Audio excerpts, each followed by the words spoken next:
Hello दोस्तों, welcome to road to IIT. और आज है ट्यूसडे, और ट्यूसडे मतलब कि कॉन्सेप्ट्स थ्रू क्वेश्चंस में आज हम लेते हैं फिजिक्स को।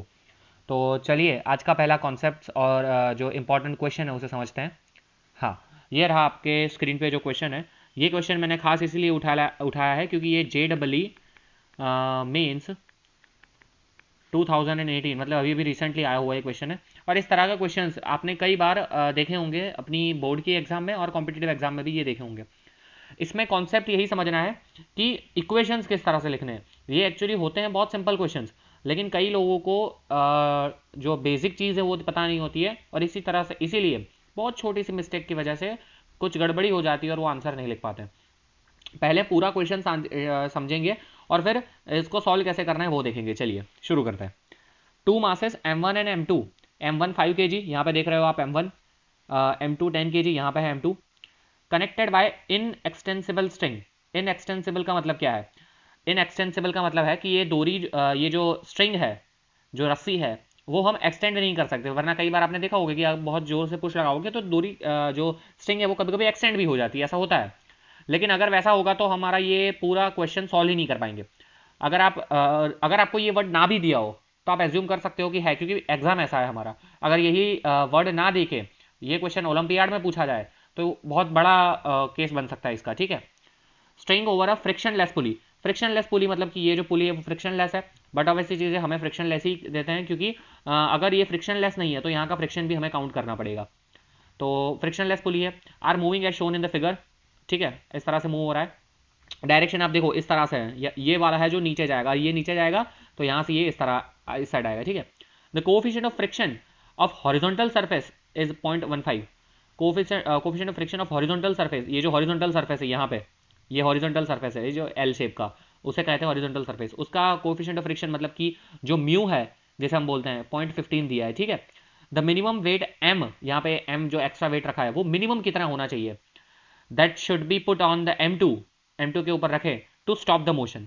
मतलब कि ध्यान से समझो कि ये जो मोशन, अगर मैं यहाँ पे एम नहीं रखता हूँ तो उसका मतलब कि यहाँ पे कुछ मोशन हो रहा है, तो मैं ऐसा कितना मिनिमम वेट रखूँ कि मोशन स्टॉप हो जाए। मतलब कि इसे कहते हैं लिमिटिंग केस। लिमिटिंग केस है, अगर मैं M2 से थोड़ा सा भी वेट कम करूंगा, ठीक है, सॉरी M से थोड़ा सा भी वेट कम करूंगा तो वो मोशन होने लगेगा। तो मुझे मिनिमम वेट चाहिए कि जो जिससे ये मोशन स्टॉप हो जाए। पहले तो हम एक चीज़ मैं आपको क्लियरली दिखा देता हूँ यहाँ पे कौन से फोर्स लगेंगे। सबसे पहले हमें जो इस केसेस में करना चाहिए वो है फ्री बॉडी डायग्राम।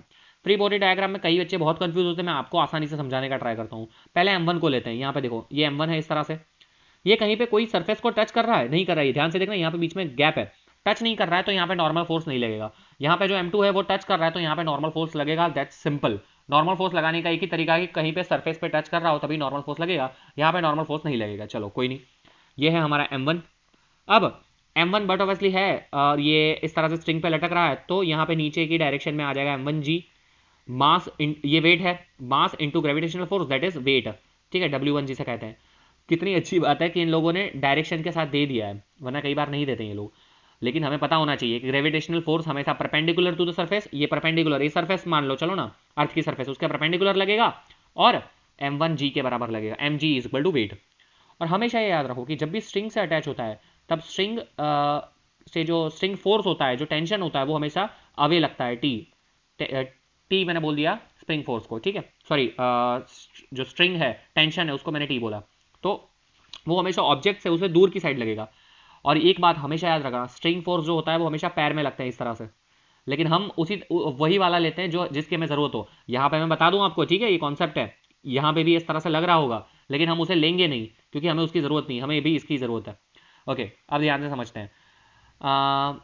अगर लेट्स अज्यूम कि जो हमारा लिमिटिंग केस है, लेट्स अज्यूम कि जो हमारा लिमिटिंग केस है कि minimum weight M that should be put on the M2 to stop the motion. मतलब कि मोशन स्टॉप में है, मतलब कि मोशन क्या है, स्टॉप में है, ये वाला है। ठीक है। तो अब पहले तो हम ले लेते हैं कि लेट्स सी कि मोशन हो रहा है। तो मोशन हो रहा है तो क्या होगा, ये M1 पे एक फोर्स लग रहा है M1G, और एक फोर्स लग रहा है टेंशन। और M1G, ये M1 कहाँ मूव हो रहा है, बॉक्स जो है वो, जो ये जो ब्लॉक है वो नीचे की डायरेक्शन में मूव होगा, बट ऑफ ऐसी चीज़ है। ठीक है। तो यहाँ पे क्या होगा, ये जो M1G है, M1G वो बड़ा होगा, माइनस टी करूंगा तो उससे मुझे कुछ फोर्स की वैल्यू मेरी बच रही होगी, और जो फोर्स का यूज करके एक M1A फोर्स बन रहा होगा, और यही फोर्स है, यही जो फाइनल फोर्स है MA जिसे हम बोलते हैं फाइनल फोर्स, वही फोर्स जो मुझे नीचे डायरेक्ट ये ब्लॉक को नीचे ले जाने में मदद कर रहा होगा। कितनी इसी तरह से इक्वेशन लिखा जाता है। देखो कई बच्चे इसका रट्टा मारते हैं, कई कोचिंग इंस्टीट्यूट में इसका रट्टा करना सिखाते हैं। कैसे किया मैंने, हमें पता है कि ब्लॉक नीचे जा रहा है, ठीक है, हमें पता है कि ब्लॉक नीचे की डायरेक्शन में इस तरह से जा रहा है। ओके, अब मुझे पता है कि यहाँ पे M1G लग रहा है, T लग रहा है। अब नीचे की डायरेक्शन में जा रहा है, मतलब कि नीचे की डायरेक्शन में कुछ तो फोर्स लग रहा होगा। नीचे की डायरेक्शन में ब्लॉक जा रहा है तो नीचे की डायरेक्शन में कुछ फोर्स लग रहा होगा। उस कुछ फोर्स को मैंने बोल दिया M1 है। अब बट वैसी चीज है, दो फोर्स लग रहा है, एक नीचे की डायरेक्शन में, एक ऊपर की डायरेक्शन में। अब ब्लॉक नीचे की डायरेक्शन में लग रहा है, मतलब कि नीचे की डायरेक्शन में कुछ फोर्स लग रहा होगा। और अगर नीचे की डायरेक्शन में कुछ फोर्स लग रहा है, मतलब कि अगर इन दोनों का मैं सब्सट्रैक्शन करूं तो मुझे नीचे की डायरेक्शन में फोर्स मिलेगा, मतलब कि M1G बड़ा होगा, तो M1G माइनस T लिखा, T माइनस M1G नहीं लिखा। यहाँ पे पूरा केस वहीं पे गलत हो जाएगा जब आप या ये जो T माइनस M1G लिखोगे या ये यहाँ पे लिख दोगे, इनका जो ये सीक्वेंस है वही सबसे इंपॉर्टेंट होती है। चलो कोई नहीं, ये हो गया। तो M1 मुझे पता है, M1 कितना दिया था 5, M1 5 दिया है, ठीक है। फॉर सिंपलिसिटी G ले लेता हूँ मैं 10 ले लेता हूँ, चलो ना क्या दिक्कत है, G को 10 ले लेते हैं। G मैं 10 एज्यूम कर रहा हूँ, आप 9.8 लेके भी कर सकते हो, कोई दिक्कत नहीं है। तो यहाँ पे हो जाएगा M1G 10 into 5 that is 50 minus T is equal to 5 into A। ये हमारा इक्वेशन नंबर 1 हो गया। मैं इसको एक नए पेज में लिख देता हूँ, 50 minus T is equal to 5 into A। Got it, चलो कोई दिक्कत नहीं है। ये हमने कब लिखा, ये हमने लिखा कि जब मोशन में है, क्योंकि नीचे जा रहा है, मोशन में है मतलब कि नीचे जा रहा है। Okay, no problem, no issues. अब बात करते हैं M2 वाले की, इस बंदे की बात करते हैं, ठीक है। तो उसके लिए मैं एक और पेज लिखता हूँ, फाइनल इक्वेशंस हम यहाँ पे लिखेंगे, जो भी हमारे इक्वेशंस आएंगे वो यहाँ पे लिखेंगे। अब हमारे पास यहाँ पे है एक M2 इस तरह से, और उसके ऊपर मुझे रखना है कुछ M वाला ब्लॉक, क्योंकि वो मूव ना हो पाए, ठीक है। Okay, no issues. अब यहाँ पे भी एक स्ट्रिंग अटैच है T करके, ठीक है। और यहाँ पे नीचे देखना, नीचे वो जो सरफेस है उस पर टिका हुआ है, टिका हुआ है, मतलब कि यहाँ पे नीचे की डायरेक्शन में एक फोर्स लगेगा। वो फोर्स कितना होगा भैया, वो फोर्स होगा M प्लस M2 इंटू जी, M plus M2 into g. और एक फोर्स ऊपर की डायरेक्शन में लगेगा जो होगा normal force that is N, ठीक है। और यहाँ पे याद रखना सरफेस के साथ टिका हुआ है, और ये अगर आगे मूव होगा, अगर ये आगे मूव होगा, अगर ये आगे मूव होगा, तो यहाँ पे ऑपोजिट डायरेक्शन में क्या लगेगा बबुआ, फ्रिक्शन फोर्स। ये हमेशा याद रखना, जब भी कोई चीज़ आगे मूव होगी, अगर यहाँ पे फ्रिक्शन कुछ दे रखा है तो फ्रिक्शन फोर्स हमेशा ऑपोजिट डायरेक्शन में लगेगा। तो यहाँ पे ऑपोजिट डायरेक्शन में फ्रिक्शन फोर्स लगेगा, और फ्रिक्शन फोर्स कितना होता है, वो होता है म्यू इंटू एन। म्यू कितना दिया है 0.15 इंटू एन, ये हमें पता है। चलो कोई नहीं, बहुत अच्छे।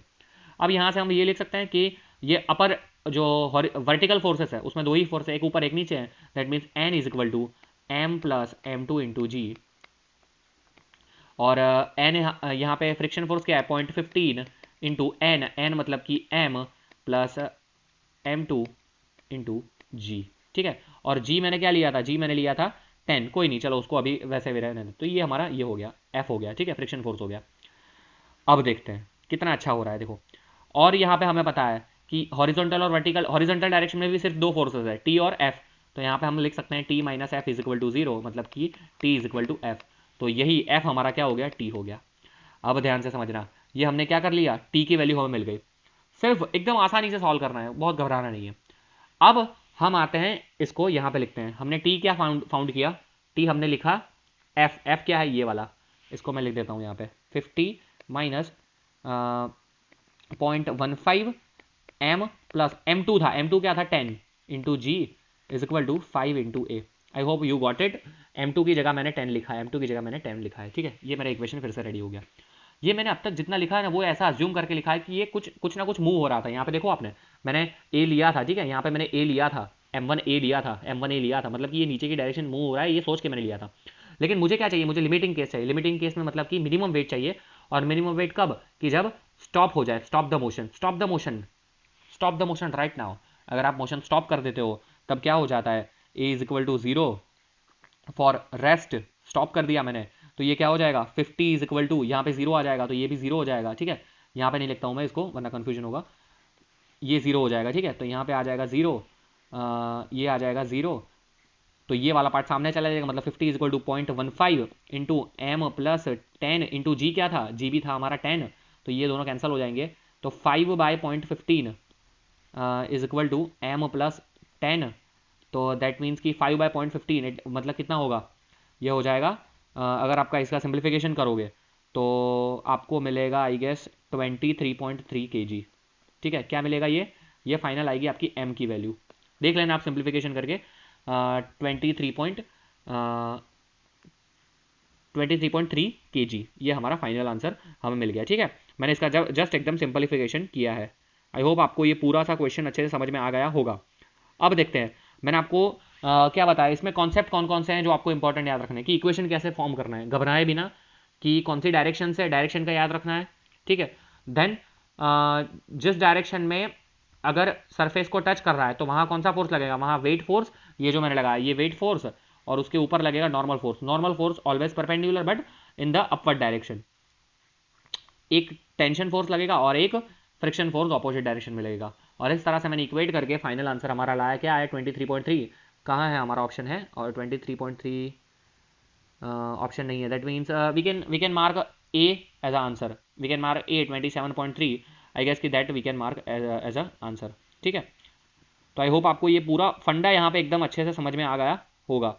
तो ये बहुत ही अच्छा क्वेश्चन था।